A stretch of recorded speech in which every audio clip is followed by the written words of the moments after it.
অনুব্রতর পর এবার কাঠগড়ায় জেলবন্দি তৃণমূল নেতার ভাগ্নে। বোলপুরের বাইপাস এলাকায় প্রায় 40 বিঘা সম্পত্তি দখলের অভিযোগ। অনুব্রত মণ্ডলের ভাগ্নে রাজা ঘোষ এবং তার আত্মীয়দের বিরুদ্ধে অভিযোগ। কাগজ নিয়ে প্রশাসনের দরবারে ঘুরেও লাভ পাচ্ছেন না অভিযোগ। প্রশাসনের একাংশের বিরুদ্ধে অভিযোগ জমির মালিকের। যা অভিযোগ তোলা হচ্ছে তার সবটাই মিথ্যে, পাল্টা দাবি অনুব্রতর ভাগ্নের। আমরা যখন বিএলআরও অফিসে যাই তখন বিএলআরও বলে যে রাঘব গোয়াল আছে, তোমরা কিছু করতে পারবে না। আমরাও কিছু করতে পারবো না, তোমরা সিউড়ি থেকে অর্ডার নিয়ে আসো। যখন আমরা সিউড়ি থেকে অর্ডার নিয়ে আসি, আবার আমাদেরকে সেই সিউড়ির অর্ডারেও ক্যান্সেল করে। সিউড়ির অর্ডার থেকে আমরা আবার এসডিএলআরওকে জানাই। এসডিএলআরওতে এখন চলছে। কতটা পরিমাণে এখানে জায়গা রয়েছে? এখানে আছে 6 একর 65 শতক জায়গা। টোটালটা কি নিয়ে নিয়েছে? টোটালটাই হস্তান্তর করে নিয়েছে। হস্তান্তর করেছে রাজা ঘোষের শ্বশুর মশাইয়ের নামে রেকর্ড করে। সমস্ত জায়গাগুলো প্লট করে বিছছে। শ্বশুর, কাকা শ্বশুর। আমার বাপদাদুর সম্পত্তি 1962 সালে জায়গার সম্পত্তি কিনা, 1983 সাল অবধি খায়না প্যাক্ট করা আছে।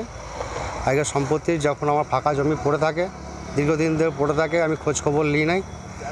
আমি যখন দেখছি বাড়ি হয়েছে, তো বাড়ি যখন খোঁজ করতে যাচ্ছি, তখন দেখা যাচ্ছে যে ভদ্রলোক, অন্য এক ভদ্রলোক বোলপুরে থাকে, বাবলা রায়, আর ওর ভাগ্নে জামাই হচ্ছে রাজা ঘোষ।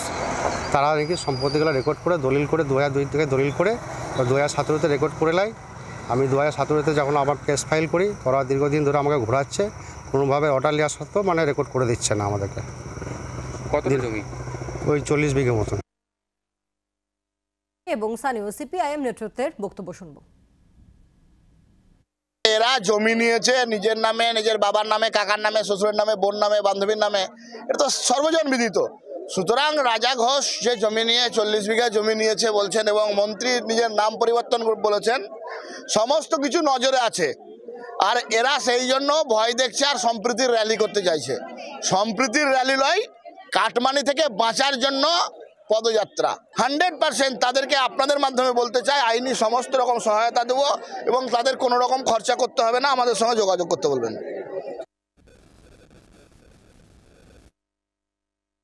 আমাদের রাজ্যে যে দলটা সরকার চালাচ্ছে, তৃণমূল দলটা, এই দলটার যে দুর্নীতি, এই দুর্নীতিটা হচ্ছে দল এবং সরকার স্পন্সর্ড দুর্নীতি।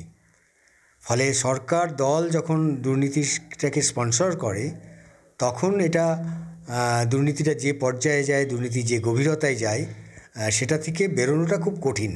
সেটা কিছু ইন্ডিভিজুয়াল মানুষ তার প্রতিক্রিয়া দেখালেই এই দুর্নীতি থেকে তাদেরকে এই দুর্নীতিতে বাধা দেওয়া যায় না। ফলে একটা সংগঠিত প্রতিবাদ প্রয়োজন।